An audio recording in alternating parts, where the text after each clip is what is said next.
जय श्री कृष्णा, जय श्री राम, जय श्री राधे राधे, जय श्री महाकाल।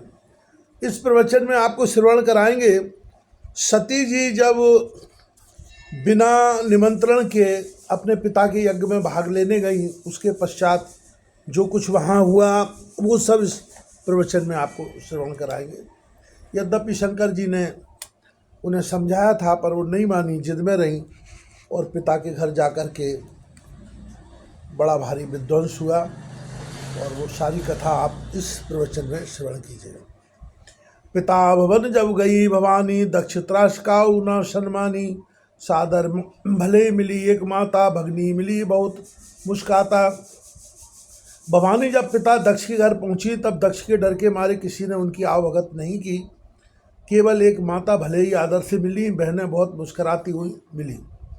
दक्ष न कछु पूछी कुशलाता, सते मिलोक जरे सब गाता। सती जाय देखे तब जागा, कतौ न दीख शंभु कर भागा। दक्ष ने तो उनकी कुछ कुशलता नहीं पूछी, सती जी को देखकर उल्टे उनके सारे अंग जल उठे। तब सती ने जाकर यज्ञ देखा तो वहाँ कहीं शिव जी का भाग दिखाई नहीं दिया। तब चित चढ़ेऊ जो शंकर कहेऊ, प्रभु अपमान समुझ उर्दयऊ। पाछिल दुख न हृदय अस व्यापा, जस्य भयऊ महापरितापा।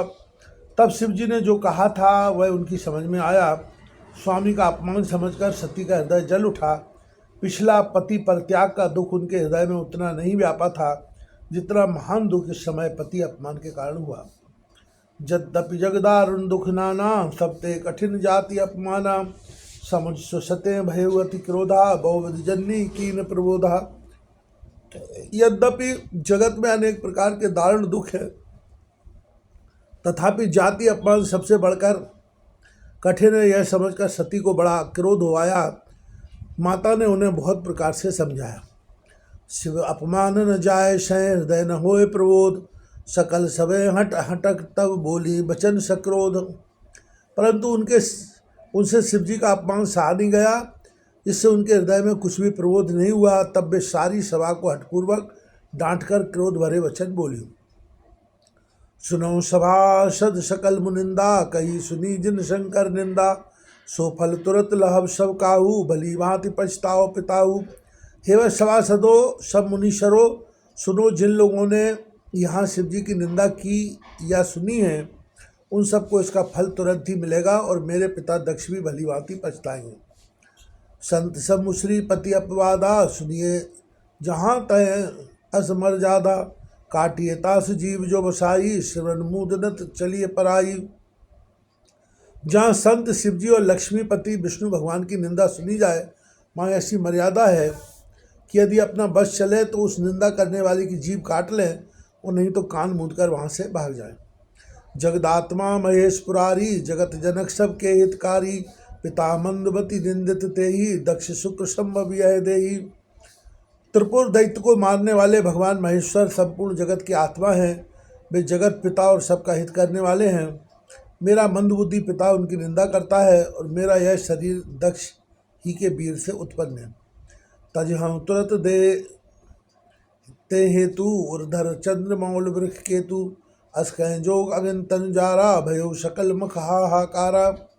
इसलिए चंद्रमा को ललाट पर धारण करने वाले वृक्ष केतु शिव जी को हृदय में धारण करके मैं इस शरीर को तुरंत ही त्याग दूंगी। ऐसा कहकर सती जी ने योगाग्नि में अपना शरीर भस्म कर डाला। सारी यज्ञशाला में हाहाकार मच गया। सती मरण सुन शंभुगन, लगे करन मख खीस।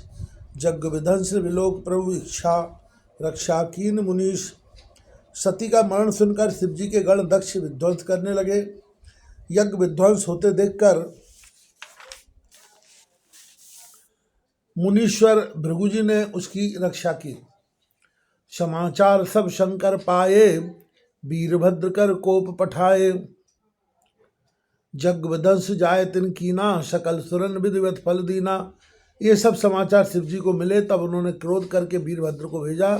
उन्होंने वहां जाकर यज्ञ विध्वंस कर डाला और सब देवताओं को यथोचित फल दंड दिया। भय जग विदित दक्ष गति सोई, जस कछु शंभु विमुख कह होई। यह इतिहास सकल जग जानी, ताते में संक्षेप बखानी। दक्ष की जगत प्रसिद्धि वही गति हुई जो शिवद्रोही की हुआ करती है। यह इतिहास सारा संसार जानता है, इसलिए मैंने संक्षेप में वर्णन किया। सती मरण हर्षण कर बरु मांगा, जन्म जन्म शिव पद अनुरागा। तय कारण हिम गिर ग्रह जाई, जन्मी पार्वती तन पाई। सती ने मरते समय भगवान हरि से यह वर मांगा कि मेरा जन्म जन्म में शिव जी के चरणों में अनुराग रहे। इसी कारण उन्होंने हिमाचल के घर जाकर पार्वती के शरीर से जन्म लिया। जब ते उमा शैल ग्रह जाई, सकल सिद्ध संपत्ति तय छाई। जय तय मनुष्य आश्रम कीने, उचित बासिम भूधर दीने। जब से उमा जी हिमाचल के घर जन्मी, तब से वहाँ सारी सिद्धियाँ और संपत्तियाँ छा गईं। मुनियों ने जहाँ तक सुंदर आश्रम बना लिए और हिमाचल ने उनको उचित स्थान दिए। सदा सुमन फल सहित द्रुम नवनाना जाति, प्रकटी सुंदर शैल पर मणि आकर बहु भांति। उस सुंदर पर्वत पर बहुत प्रकार के सब नए नए वृक्ष सदा पुष्प फल युक्त हो गए और वहाँ तरह तरह की मणियों की खानें प्रकट हुई। सरिता सब पुनीत जल बही, खग मृग मधुप सुखी सब रही।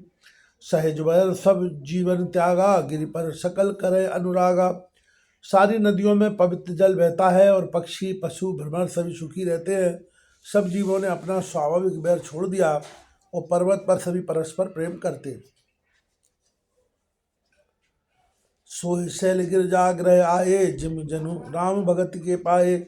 नित नूतन मंगल ग्रह तासु, ब्रह्मादिक गावै जस जासु। पार्वती जी के घर आ जाने से पर्वत ऐसा शोभायमान हो रहा है जैसा राम भक्ति को पाकर भक्त शोभायमान होता है। उस पर्वत राज के घर नित्य नए मंगलोत्सव होते हैं, जिसका ब्रह्मादि यश गाते। नारद समाचार सब पाए, कौतुक ही गिर गे सिदाए। शैलराज बड़ आदर कीना, पद पखार बर आसन दीना। जब नारद जी ने ये सब समाचार सुने तो वे कौतूहल से हिमाचल के घर पधारे। पर्वतराज ने उनका बड़ा आदर किया और चरण धोकर उनको उत्तम आसन दिया। नार सहित मुनि पद सिर डावा, चरण सरल सब भावन सिचावा। निज सौभाग्य बहुत गिरिवरना, सुता बोल मेली मुनि चरना। फिर अपनी स्त्री सहित मुनि के चरणों में सिर नवाया और उनके चरणों तक को सारे घर में छिड़काया। हिमाचल ने अपने सौभाग्य का बहुत बखान किया और पुत्री को बुलाकर मुनि के चरणों पर डाल दिया। त्रिकालज्ञ सर्वज्ञ तुम, गति सर्वत्र तुम्हार। कहो सुता के दोष गुण, मुनिवर हृदय विचार। और कहा, हे मुनिवर, आप त्रिकालज्ञ और सर्वज्ञ हैं, आपकी सर्वत्र पहुँच है, अतः आप हृदय में विचार कर कन्या के गुण दोष कहिए। कह मुनि भ्यंस गूढ़ मृदुबानी, सुता तुम्हार सकल गुण खानी। सुंदर सहित सुशील सयानी, नाम उमा अंबिका भवानी। नारद मुनि ने हंसकर रहस्योक्त कोमल वाणी से कहा, तुम्हारी कन्या सब गुणों की खान है। यह स्वभाव से ही सुंदर सुशील और समझदार है। उमा, अंबिका और भवानी इसके नाम है। सब लक्ष्मण संपन्न कुमारी, हुई है संतत सत प्यारी। सदा अचल यह कर अहिबाता, यह तेजस पे हैं पितु माता। कन्या सब सुलक्षणों से संपन्न है, यह अपने पति को सदा प्यारी होगी। इसका सुहाग सदा अचल रहेगा और इससे इसके माता पिता यश पावेंगे। हो यह पूज सकल जग माही, यह सेवत कछु दुर्लभ नाही। यह कर नाम सुबिर संसारा, त्रिय चढ़ाएं पतिव्रत असधारा। यह सारे जगत में पूज्य होगी और इसकी सेवा करने से कुछ भी दुर्लभ ना होगा। संसार में स्त्रियां इसका नाम श्रवण करके पतिव्रत रूपी तलवार की धार पर चढ़ जाएंगी। शैल सुलक्षण सुता तुम्हारी, सुनो जे अब गुण दो चारी। अगुण अमान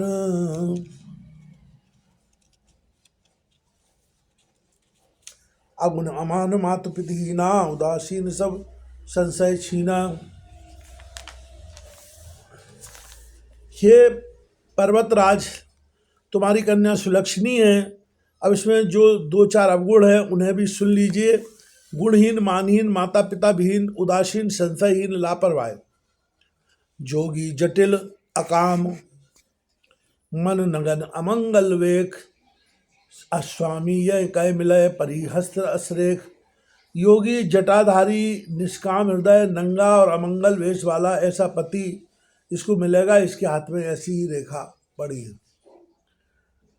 सुन मुनि गिरा सत्य जिय जानी, दुख दंपते उमा हर्षानी, नारद हुए भेद न जाना, दशा एक समझत बिलगाना।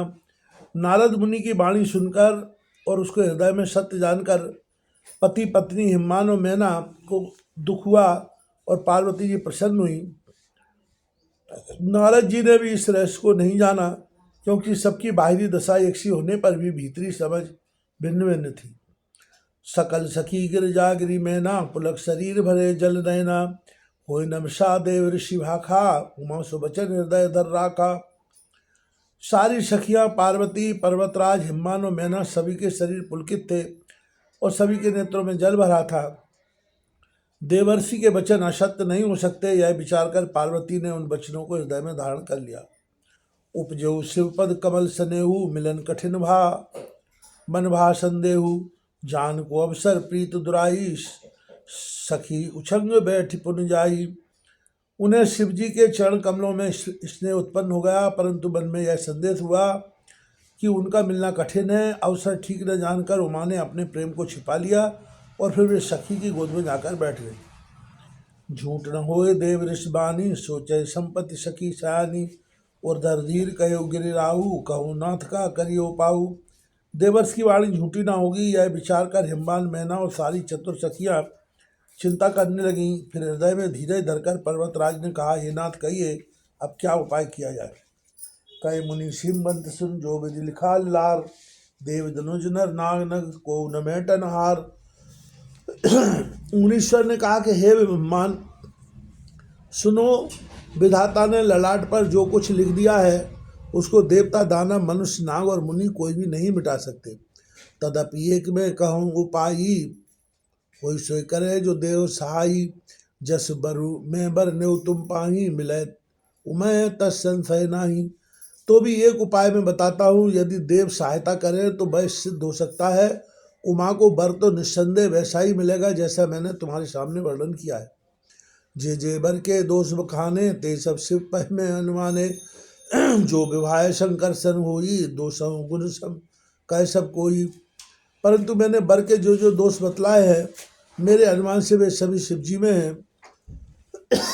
यदि शिवजी के साथ विवाह हो जाए तो दोषों को भी सब लोग गुणों के समान ही कहेंगे।